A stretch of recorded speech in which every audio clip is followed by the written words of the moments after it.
The Chicago Bulls bring in 2 first-round prospects for private workouts, 2 prospects that a lot of Bulls fans have actually been asking about over the last couple of weeks. We're going to talk about those 2 prospects. We're also going to look at 5 second-round prospects for the Chicago Bulls that all make sense for the team. Talk about all that and more right after this.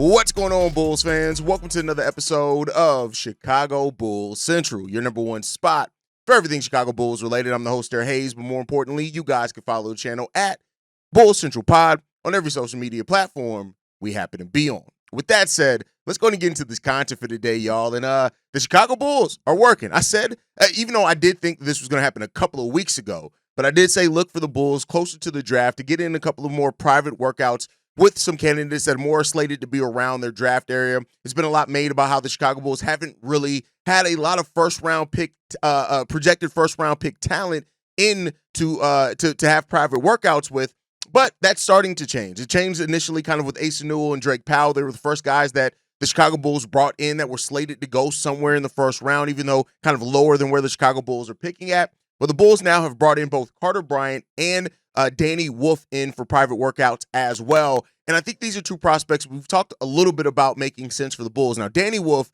would be considered a reach there at 12, but I think people widely consider him one of the better centers in this draft, and we'll talk about him here in a second. But I want to talk about Carter Bryant.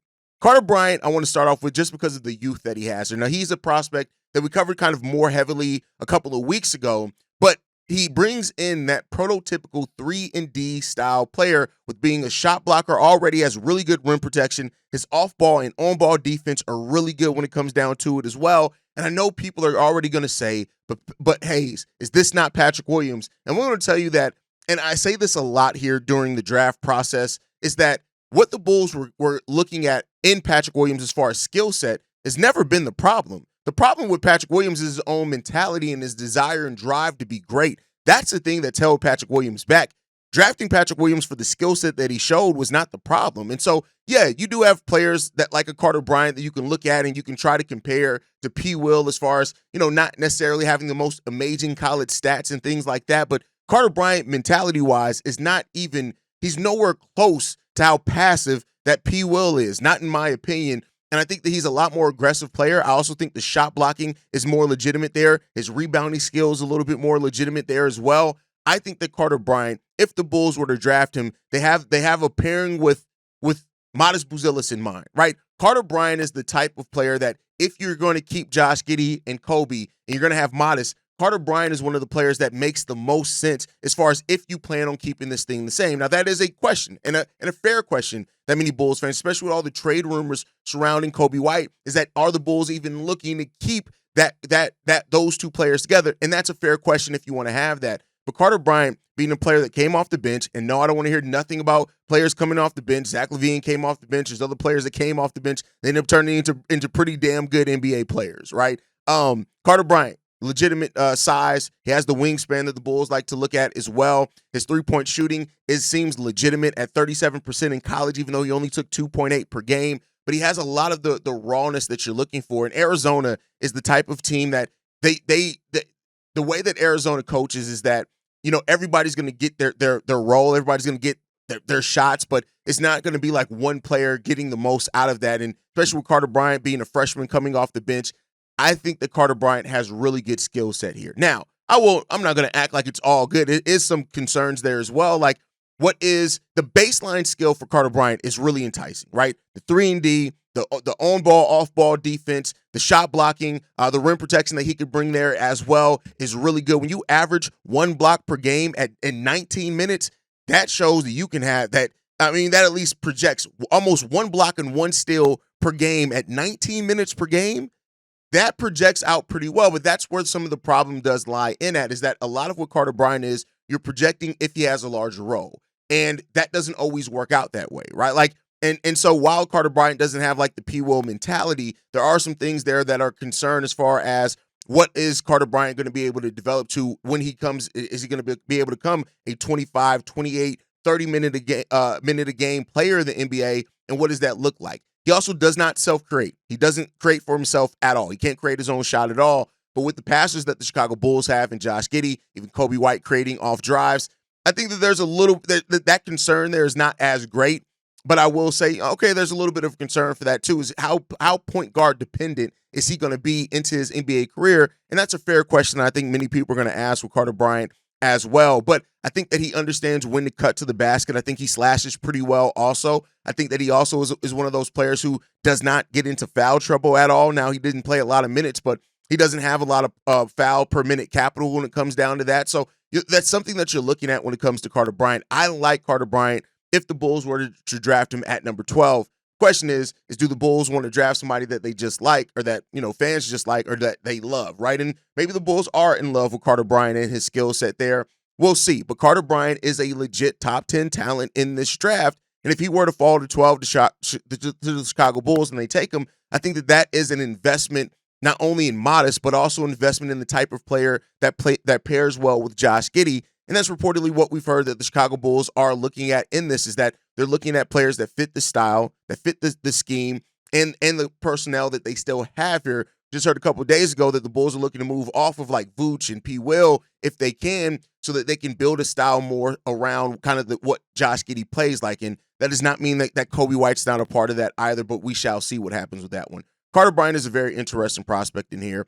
And so it really depends on how you view him. How you view that upside there. The upside is high, right? He has drawn comparisons to like Kelly Oubre Jr., Kevin Knox, or some of the draft comps for him, as well as like Atari Eason, who I know a lot of Bulls fans like. Aaron Gordon is another decent cop for him as well. So he's somewhere in that line in presence. How good of a defender can he be, right? Because I think the Bulls aren't necessarily looking, if they draft Carter Bryant, for him to be some offensive juggernaut. They would be looking at the defense, right? They would be looking at that and how that pairs with a team that lacks a lot of perimeter defense.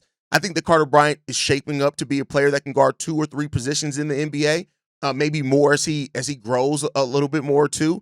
So the defensive aspect is something that I do think, much like Io did, right? And I know Io was a second-round pick, but I'm talking about more so the impact.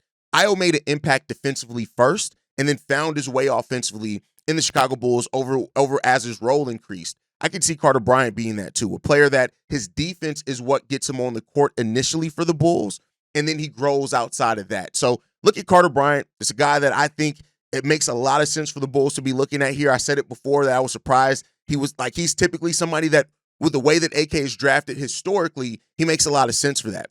7-foot wingspan and being 6'7", without shoes, basically almost 6'7" without shoes, 6'8" with shoes. You put him at the 3 next to Matas Buzelis at the 4. You have a nice offense-defense balance. And keep in mind, Matas Buzelis is still growing defensively as well. And I think that Matas, especially with the weight that he put on, you could see Matas take more of a defensive step himself next year before a huge offensive step. I do think he'll make a step offensively, but I think the biggest step for Matas in year 2 may come defensively.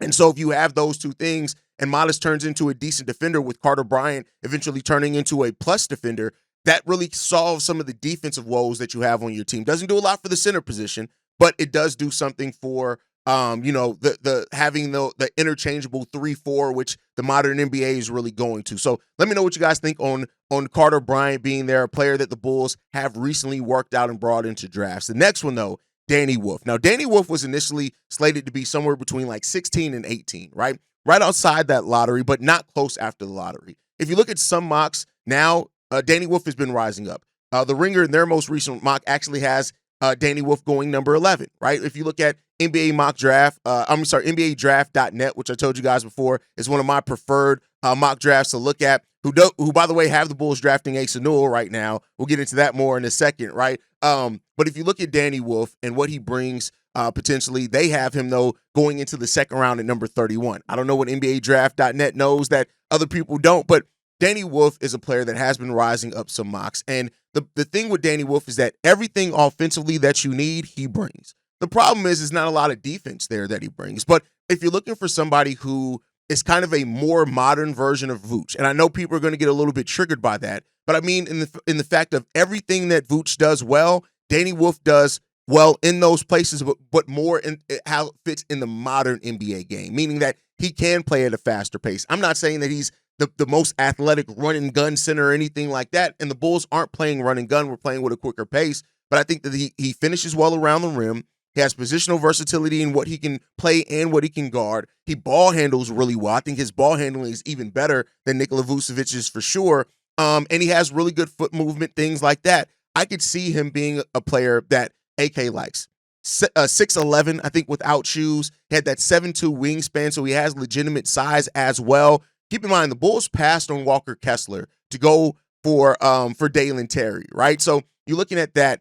Some of the comps that have been there for Danny Wolf for like Hedo Turkoglu, even though Turkoglu wasn't a center. Maxi Kleber has been one that's been a comp for him as well, which Maxi Kleber, hopefully supercharged Maxi. We're talking about skill set, not necessarily caliber, but Mo Wagner is also a pretty decent comp, I would say, for Danny Wolf as well, for people who want to know about that part. He turns 21 in May. He was a junior in college, so there's a lot of actual, whereas like Carter Bryant, he came off the bench, and he was a freshman, so there's not a lot of college tape that you can look at. Danny Wolf, you can see his whole progression as a player because he was a junior playing for Michigan, so there is that part of it as well. He averaged 13 points per game, 9.7 rebounds on almost 50% shooting from the field, 33% shooting from three, which the three-point shot is a weapon for him, but he's not going to be some amazing three-point shooter. Like, you're not going to want to see him run out there and run a lot of plays for him being a three-point shooter, right? 1.4 blocks per game last season with Michigan. He averaged 1.1 over his collegiate career. That average was brought down by his freshman year at Yale, where he only averaged less than a block per game and only played 7.4 minutes. So, that brings that down. But his blocks per minute is really good also. I wouldn't call him a rim protecting center, but he is a center that can protect the rim, if that makes some sense for you, right? Think about how Vooch is average over a block per game. Danny Wolf can do that. Like I said, he has a lot of some strengths as that, but he has a unique skill set as well, right? He's not this old school back to the basket type center. He can face up with that one. Also the free throw shooting is a little bit of a concern for him, right? 64.6% free throw shooter in college. So the Hacker Wolf could end up being the thing, but that would mean that he's gotten to the point where teams have to try to keep him from getting that. So I think that he has a really good frame. I think that even though he has legitimate NBA size right now, being 251 pounds, he's still a player that can put on more weight and more muscle because he has that, right? So we'll see. He has the passing ability. I wouldn't necessarily say that he can be a hub on offense, right? Like, you look at like Derek Queen could be a hub on your offense, right? With the way that he could be ball dominant and he can pass. But Danny Wolf is a solid passer as well, almost 4 assists per game last season in Michigan, his junior year. So you look at that as being something that could be a weapon for him as well. His size, really good playmaker, the unique skill set. Danny Wolf is a player that I think it was B Minor who's been pushing. I believe it could have been somebody else who's been pushing him a little bit. I know Eco Beans definitely been pushing Danny Wolf, but we'll see. I thought that Danny Wolf at times would look like a reach for the Chicago Bulls at number 12, but the fact that he is rising up some draft boards, maybe he is that center option for the Bulls that they covet. I do think that like per what we've heard, that they want to look at more kind of versatile defensive-minded players. But listen, they brought him in for a workout. Doesn't necessarily mean that they are going to draft him because I think out of the last 4 players that the Bulls draft, only one was a player that they worked out. I think that is or something like that maybe was like 50-50.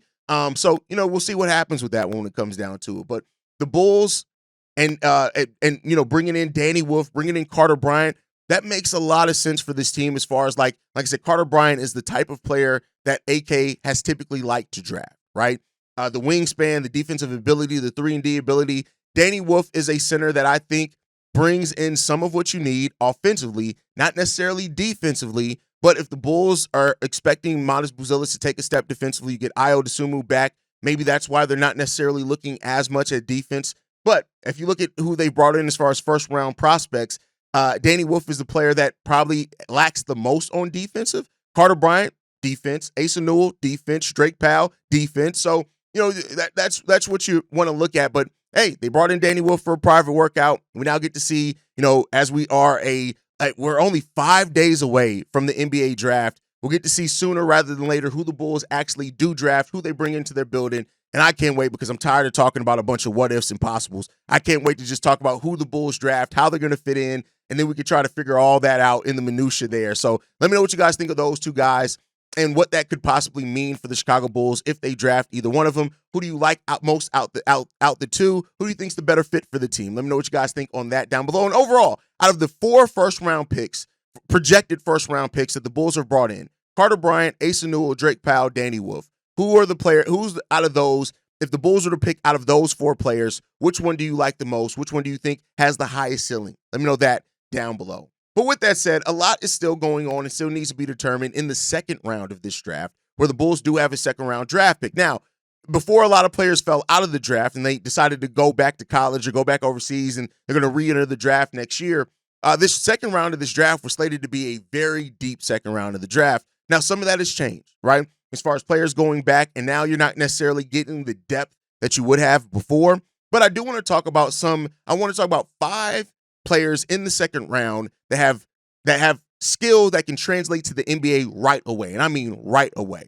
The first one I want to talk about is Johni Broome. Now, this is a guy that, I've said it, just a tough motherfucker. He's just a tough son of a bitch. And that's what you like. Like, don't get me wrong. He scored a little bit. He can block shots a little bit. He can play some solid defense. He rebounds pretty well. This is a guy that I understand why he's falling down into the second round, right? An older prospect, but when you look at it, he averaged 18.6 points per game and 10.8 rebounds, and he did that with a lot of physicality. That physicality that Johni Broome has, that's the thing that can translate right away for the NBA. I will not be surprised at all if Johni Broome ends up turning into like a Taj Gibson level player. And I know that's a starter in the NBA. I would not be surprised if I get it while all the potential and things, I understand why he drops to the second round in this draft. But I'm telling you right now, I would not be surprised at all if Johni Broome ends up being a starter at some point for an NBA team and he starts for a handful of years and plays good. Tough, solid shot blocker, solid rebounder. He has a pretty good shot as well.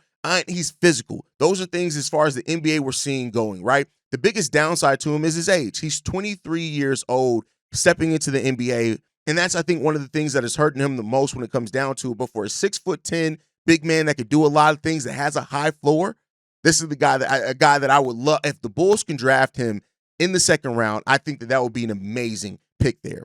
Next up, Koby Brea. And this is another player that I think, when you talk about shooting from beyond the arc, this is a guy that can do that. He's knocked down over 43% of his three-point shots, taking nearly 6 attempts per game. And he hit about 50% of his threes the season prior to going to Dayton. Koby Brea is a player that I think that he can be a legitimate shooter right away. Now, he's not going to create much off the dribble for himself, right? But I think when you look at a second-round prospect, that's perfectly fine if he's not creating a lot for himself. Again, you're going to be paying, if you're paying Josh Giddey $30 million, and a big part of that is for his playmaking, you should be able to afford to have some players on your roster that aren't necessarily the best self-creators, because Josh Giddey should be creating for these motherfuckers because that's part of his job, right? So you're looking at that for him. 11 points per game, a senior that I think, again, is another player that has a high floor, and that's really what I want to see from a player that you could draft in the second round. Really high floor. 43% three-point shooter. Last year, he took 5.9 per game, hit it at 43%. The year before that, with his last year in Dayton, took 6 three-pointers per game, hit that at almost 50% clip. So, Koby Brea is the type of player that you look at and it's easy to kind of overlook, right? But I like this kid. I like his motor. I love what he brings as far as shooting ability, and the Bulls need some three-point shooting in this. And I think with that, he can be a really good prospect for the Bulls, especially if they do go big man earlier in the draft. The next guy, Eric Dixon. This is a guy who, the NBA, draft combine measurements weren't great for him, and I think that did hurt him a little bit. But when you look at it, 23 points per game last season, first in NCAA Division I, while shooting over 40% from the arc.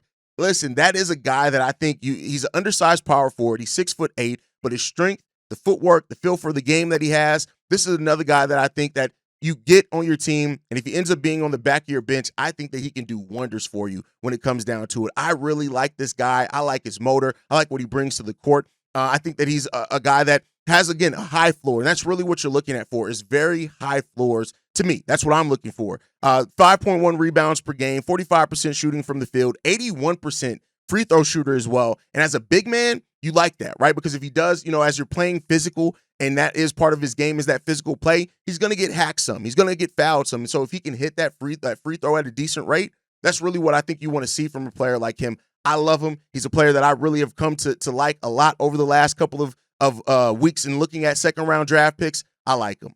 Another guy that I talked about a little bit, Hunter Salas. And this is a guy that I think, he wasn't productive his first 2 years, and I think that dropped him down before moving over to Wake Forest. And he became the go-to scorer there. 63% from inside the arc. He slashes very well to the rim. I think this is a guy that people are going to overlook. 6'5", but he has really good length. He has really good efficiency around the rim. I think that he has the tools to be a two-way guard at the NBA level. I'm not saying that he can come in and replace Ayo or anything like that, but I'm saying that if what we've heard is that the Bulls have to decide between Koby and Ayo ends up moving into the starting lineup, you have Hunter Salas there. I think he can develop to a really nice bench piece for you, and maybe he even has an upside to do more than that. His size may limit him a little bit, but look at this guy, Hunter Salas, I think makes a lot of sense here for the Chicago Bulls. And then lastly, Hanson Yang. This is a player that a lot of you guys have been asking me to cover. I haven't covered a lot for. Legit size, 7'2", 250 pounds, 7'3" wingspan. He won a 3 shuttle time and the 30-inch max vertical at the draft combine. This guy has a lot of things that you can look for. And if you can get him in the second round with his touch around the rim, he has solid footwork, he has really good shot blocking instincts as well. He's really raw. I don't want to be clear that he's really raw, so he is going to be a product, right? He's going to be somebody that you have to put in a lot of time to develop, but he's going to have to adjust to the NBA speed and physicality. But if he does that, I think he can work out well for you. Now, he could end up being as well. He could end up being like a Sonogo, right? A player that we see some things with, but never really gets a chance in the NBA. But I'd be willing to take a shot on him definitely in the second round if he falls there, because I think he has a lot of upside potentially for any team that drafts him, especially if it's the Bulls. But let me know what you guys think on those players down below. Make sure you guys are following us at Bulls Central Pod. You send us any feedback, questions, comments, concerns, bullscentralpod@gmail.com. Lastly, if you want to leave a text message and our voicemail for the mailbag, the number to do so, 773-270-2799. We are the number one spot for everything Chicago Bulls related, but that's thanks to you, lovely and beautiful people. And like we like to end every episode on, go Bulls. Love you guys. See you ready if you can, y'all. Peace. This has been a presentation of the Break Media.